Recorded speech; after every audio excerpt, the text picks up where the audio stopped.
हाजी सुल्ताना उन्हें जो पुटु खलीला वडो असदला दसे जे जा पुत्र ने ते पाण जावेद वा शादी कराई जी जी उन्हें जे राजे जी भरेल पे टोटल में एकरो घर क्यों दन तबाह के ना सब घर क्या दन वो क्या घर किथे ना मां तो एने आयु जानी मुंह जोते आयु जी जी मां कोयो मोके खबर पई त चां तो जो पेतियूं भनी सामान वो अमा के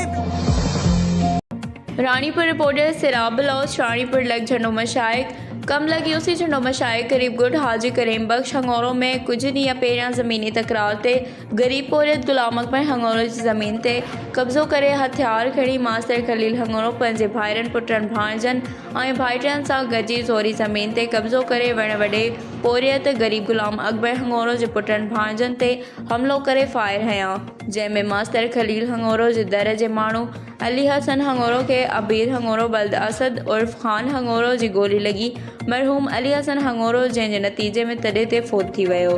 उन जो इल्ज़ाम हणी पोरियत गरीब गुलाम अकबर हंगोरो जे पुटनि ऐं भाणजनि ते इल्ज़ाम हणी उन्हनि खे ॿधायो वियो आहे पुलिस जे सिपाही फैसल हंगोरो जे ड्यूटी खे ख़तमु करण लाइ इल्ज़ाम लॻायो वियो आहे गरीब पोरियत गुलाम अकबर हंगोरो जा पुट ऐं भाणेजा फ़ाक़ाकशी ऐं दरबदरी वारी ज़िंदगी गुज़ारे रहिया आहिनि पोरियत गरीब गुलाम अकबर हंगोरो संदसि भाणजनि फैसल हंगोरो ऐं पंहिंजनि घरनि खे बनी करे संदसि सोना ज़ेवर 13 तोला क़ुर पाक जे हेठां पिया हुआ क़ुर पाक जी बेरहमती करे सोना ज़ेवर उन खां अलावा पेतियूं भनी करे उन्हनि जा थाम खणी संदसि सॼो करोड़नि जो सामान लुटे खणी विया हलिया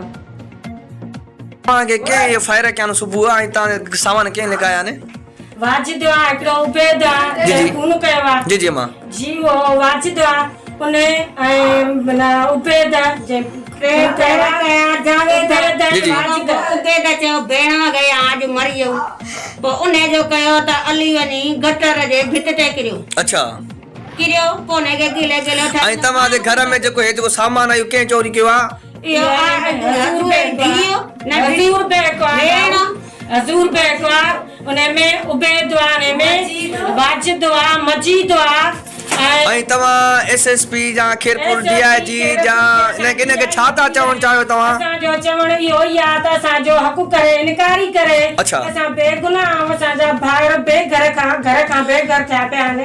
करे यो सदला खलील इन जो सरबराह खलील जेको मास्टर आ उस्ताद जेको अच्छा वो सरबराह इन जो सजा कम वो खलील दो करे अच्छा खलील के जो पुत्र मा हाजी सुल्तान अच्छा। मास्टर हाजी सुल्ताना उन्हें जो पुटु खलीला वडो असदला दसे जे जा पुत्र ने टियो पाण जावेद वा ऐं सया के चवा वाजिद ये जमीला खलील उस्ताद खलील पुटु वा जमीला वो हजूर बेग मजीद ऐं सया के चवा अली शहर जेको आहे जेको दो जे मा जख्मी या सीरियस से बिल्कुल ता छा कंदा अब मां कराची रहंदी आहियां बच्चन सूदी मुंहिंजो हिते को बि बच्चो न आहे मां मज़ूरी कंदा आहिनि मां बच्चन खे मानी टिकी घणे ॾींदी आहियां मां उते हूंदी आहियां मां जो उते जहिड़ो थियो नियाणियूं सियाणियूं मूं वटि उते ई आहियूं पोयों मूंखे ख़बर पई त चवां तो जो पेतियूं भनी सामान अमा के पेटियूं खणी वंदा आहिनि भाई ओई हजूर पे को दरब नुआ ऐं हुसैन पे को इने जा पुट ने जेको उबेद आई है असांजो सामान खणी उहे तव्हां कुझु गाड़ियूं वग़ैरह गंद वग़ैरह कुझु कोन थी ॾियनि सामान न वसनी मां कराची रहियसि मां न वस अच्छा मां न मां ते वरी मां ॾींहं ॾिठो त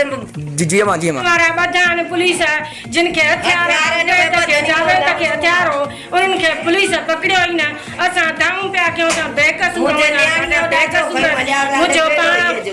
बाटा न मुझे भाणे जान उन जी गिली बंद लगी पया फैसला ही ता हलो ता ॾिसो हली उन जी गिली बंद लगी पया तॾहिं न पियो विड़े अडटा थी वई आहे जी तॾहिं न पियो विड़े असांजो भेणी जो आहे ज़ाकिर मास्तर आहे ज़ाकिर हुसैन उहो इन धमकिन इन्हनि जे करे कि रानीपुर लॾे विया उहो अचे ई न बीमार भेण खे त पियो गाॾीअ ते खणाए वञे कार ते खणाए वञे ईंदो ई न आहे त मूंखां मूंसां विड़नि